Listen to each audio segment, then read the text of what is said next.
Na, das nenne ich doch mal eine Kulisse, oder? Servus miteinander. Hier ist der Neuzeit Bayer. Bis jetzt habt ihr noch keine Beiträge von mir gesehen, weil ich einfach zu faul war. Denn bei mir wird's warblät dahergerät. Das heißt, ich muss natürlich auch sagen, dass ich es aktuell nicht geschafft habe, irgendwas zu produzieren. Also fangen wir jetzt mal an. Ich befinde mich momentan auf Malta. Das ist das Meer. Also nicht die Lichter. Die Lichter sind natürlich irgendwas anderes.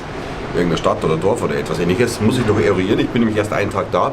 Aber ich werde von hier aus Malta einiges berichten und dann gibt es ab jetzt ein paar Beiträge. Weil jetzt habe ich die Zeit dazu. Meine andere Tätigkeit, die ist zu Hause. Also, wir sehen uns. Pfiat euch.